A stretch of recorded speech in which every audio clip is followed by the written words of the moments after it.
Predictions. ನಾನು ನಿಮ್ಮ ಈಶಾ. ನಾನು ಇವತ್ತು ಮೇ 17ನೇ ತಾರೀಕಿನಿಂದ ಮೇ 23ನೇ ತಾರೀಕಿನವರೆಗೆ ಎಲ್ಲ ದ್ವಾದಶ ರಾಶಿಗಳ ಒಂದು ವಾರ ಭವಿಷ್ಯ ಹೇಗಿರುತ್ತೆ ಅಂತ ಹೇಳ್ತಾ ಇದ್ದೀನಿ. ಬನ್ನಿ ನೋಡೋಣ.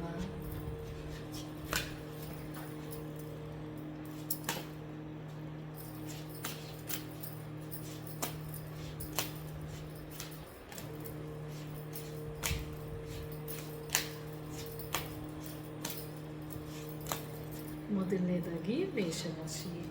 ಮೇಷರಾಶಿಯವರಿಗೆ ಈ ವಾರ ಯಾವ ಶತ್ರುಗಳ ಕಾಟವೂ ಇರುವುದಿಲ್ಲ. ಅವರು ಅಂದುಕೊಂಡದ್ದನ್ನು ಆರಾಮವಾಗಿ ಸಾಧಿಸುವಂತಹ ವಾರ ಇದಾಗಿರುತ್ತೆ. ಮುಂದಿನ ರಾಶಿ ವೃಷಭ ರಾಶಿ. ವೃಷಭ ರಾಶಿಯವರಿಗೆ ಸಾಕಷ್ಟು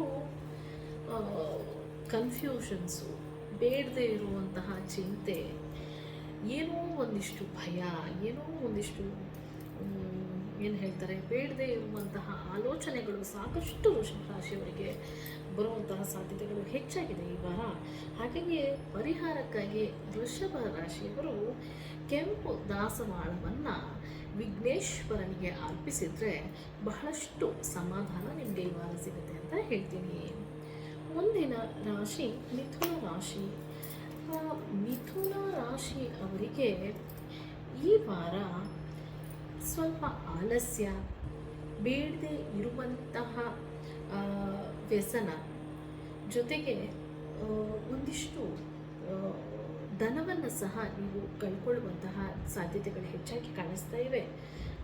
ಜೊತೆಗೆ ನಿಮ್ಮನ್ನು ಅತಿಯಾಗಿ ಒಂದಿಷ್ಟು ಚಿಂತೆಗಳು ಕಾಡಲಿವೆ ಅಂತ ಹೇಳ್ತೀನಿ. ಹಾಗಾಗಿ ಮಿಥುನ ರಾಶಿಯವರು ಈ ವಾರ ಯಾವುದಾದರೂ ಶಿವನ ದೇವಸ್ಥಾನಕ್ಕೆ ಸಾಯಂಕಾಲದ ಸಮಯ ಭೇಟಿ ನೀಡಿದರೆ ಮನಸ್ಸಿಗೆ ಬಹಳಷ್ಟು ಶಾಂತಿ ಸಿಗುತ್ತೆ ಅಂತ ಹೇಳ್ತೀನಿ. ಮುಂದಿನ ರಾಶಿ ಕರ್ಕಾಟಕ ರಾಶಿ.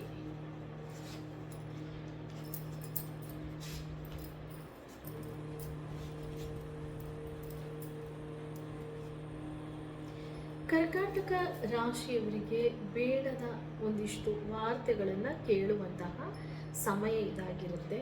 ಜೊತೆಗೆ ಯಾವುದಾದರೂ ಸರ್ಕಾರಿ ಕೆಲಸಕ್ಕೆ ನೀವು ಕೈ ಹಾಕಿದರೆ ಅದು ಸಹ ಆಗದೇ ಇರುವಂತಹ ಒಂದು ವಾತಾವರಣ ಈ ವಾರ ನಿಮಗೆ ಕ್ರಿಯೇಟ್ ಆಗುತ್ತೆ. ಆದರೆ ವಾರದ ಆದಿಯಲ್ಲಿ ಇಷ್ಟು ಕೆಡ್ಕೊಂಡು ನಡೆದರೂ ವಾರದ ಅಂತ್ಯದಲ್ಲಿ ಒಂದಿಷ್ಟು ಒಳ್ಳೆಯದಾಗೋದನ್ನು ನೀವು ಖಂಡಿತವಾಗೂ ಕಾಣ್ತೀರಾ.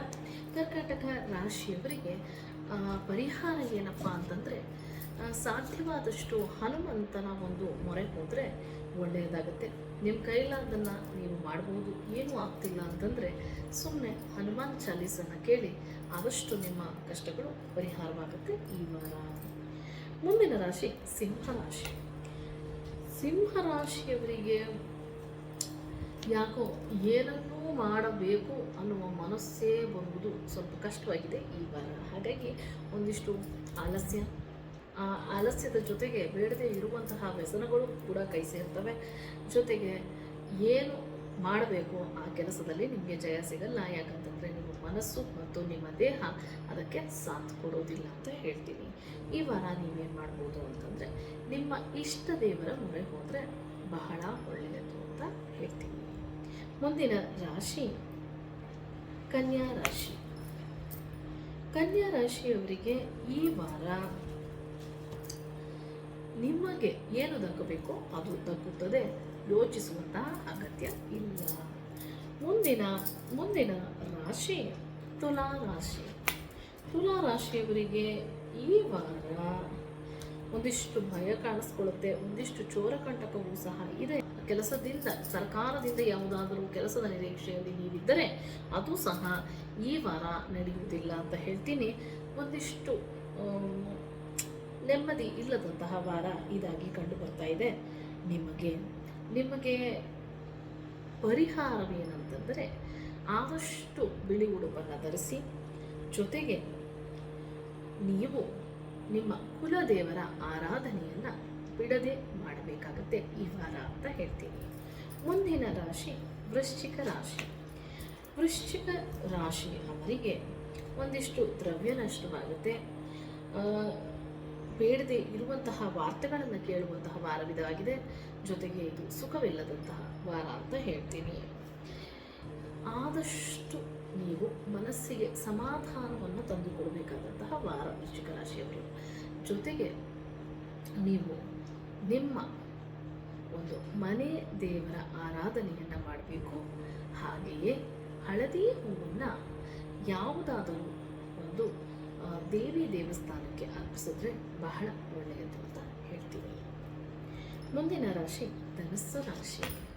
ಧನುಸ್ಸು ರಾಶಿಯವರಿಗೆ ಈ ವಾರ ಅವರು ಮಾಡದೇ ಇರುವಂತಹ ಕರ್ಮಗಳಿಗೆ ಅವರನ್ನ ಹೊಣೆ ಮಾಡಲಿದ್ದಾರೆ ಅಂತ ಹೇಳ್ತೀವಿ. ಅಂದರೆ ನೀವು ಮಾಡದೇ ಇರುವಂತಹ ಕೆಲಸಕ್ಕೆ ನಿಮ್ಮದೇ ತಪ್ಪು ಅಂತ ಎಲ್ಲರೂ ದೂಷಿಸ್ತಾರೆ ನಿಮ್ಮನ್ನು ಈ ವಾರ. ಹಾಗಾಗಿ ಸ್ವಲ್ಪ ಎಚ್ಚರಿಕೆಯನ್ನು ವಹಿಸಬೇಕಾಗತ್ತೆ. ನೀವು ಆದಷ್ಟು ನವಗ್ರಹ ಇರುವಂತಹ ದೇವಸ್ಥಾನಕ್ಕೆ ಭೇಟಿ ಕೊಟ್ಟು ಆ ನವಗ್ರಹಗಳಿಗೆ ಒಂದು 9 ಸುತ್ತನ್ನು ನೀವು ಸುತ್ತಿದ್ರೆ ನಿಮಗೆ ಆದಷ್ಟು ಒಳ್ಳೆಯದಾಗುತ್ತೆ ಈ ವಾರ ಅಂತ ಹೇಳ್ತೀವಿ. ಮುಂದಿನ ರಾಶಿ ಮಕರ ರಾಶಿ. ಮಕರ ರಾಶಿಯವರಿಗೆ ಒಂದಿಷ್ಟು ಭಯದ ಒಂದು ವಾತಾವರಣ ಇವರಿಗೂ ಸಹ ನಿರ್ಮಾಣವಾಗುತ್ತೆ ಅಂತ ಹೇಳ್ತೀನಿ. ಚೋರಗಳ ಒಂದಿಷ್ಟು ಕಂಟಕ, ಯಾವ ಕೆಲಸದಲ್ಲೂ ಜಯವಿಲ್ಲ, ಆದಷ್ಟು ಸುಖವಿಲ್ಲದಂತಹ ವಾರ ಇದಾಗುತ್ತದೆ ನಿಮಗೆ ಅಂತ ಹೇಳ್ತೀನಿ. ಮಕರ ರಾಶಿಯವರೇ, ಆದಷ್ಟು ನೀವು ವಿಘ್ನೇಶ್ವರನ ಮೊರೆನೇ ಹೋಗಬೇಕು. ನೀವು ಸಹ ಕೆಂಪು ದಾಸವಾಳವನ್ನು ವಿಘ್ನೇಶ್ವರನಿಗೆ ಅರ್ಪಿಸಿದ್ರೆ ಬಹಳ ಒಳ್ಳೆಯದಾಗುತ್ತೆ ಅಂತ ಹೇಳ್ತೀನಿ. ಮುಂದಿನ ರಾಶಿ ಕುಂಭರಾಶಿ. ಕುಂಭರಾಶಿಯವರಿಗೆ ಅಂದುಕೊಂಡಂತಹ ಎಲ್ಲ ಕೆಲಸಗಳು ಬಹಳ ಸುಗಮವಾಗಿ ಆಗುವಂತಹ ವಾರ ಇದಾಗಿದೆ. ಧನಲಾಭವನ್ನು ನೋಡ್ತೀರಾ, ಆಭರಣವನ್ನು ಸಂಗ್ರಹಿಸ್ತೀರಾ, ಕಳೆದು ಹೋದಂತಹ ವಸ್ತುಗಳನ್ನು ಸಹ ನೀವು ಹಿಂತಿರುಗಿ ಪಡೆಯುವಂತಹ ಸಾಧ್ಯತೆಗಳು ಹೆಚ್ಚಿವೆ ಮತ್ತು ಎಲ್ಲದರಲ್ಲೂ ಜಯವನ್ನು ನೀವು ಕಾಣ್ತೀರಾ ಅಂತ ಹೇಳ್ತೀನಿ. ಮುಂದಿನ ರಾಶಿ ಮೀನರಾಶಿ. ಮೀನರಾಶಿಯವರಿಗೆ ಈ ವಾರ ಒಳ್ಳೆಯ ಒಂದು ಶುಭ ಸುದ್ದಿಯನ್ನು ಕೇಳುವಂತಹ ವಾರ ಇದಾಗಿದೆ. ಜೊತೆಗೆ ಒಂದಿಷ್ಟು ಧನಲಾಭವನ್ನು ಸಹ ನೀವು ನೋಡ್ತೀರಾ. ಈ ವಾರ ಒಟ್ಟಾರೆ ನಿಮಗೆ ಒಳ್ಳೆಯದಾಗುವಂತಹ ಎಲ್ಲ ಸೂಚನೆಗಳನ್ನ ಕೊಡ್ತಾ ಇದೆ.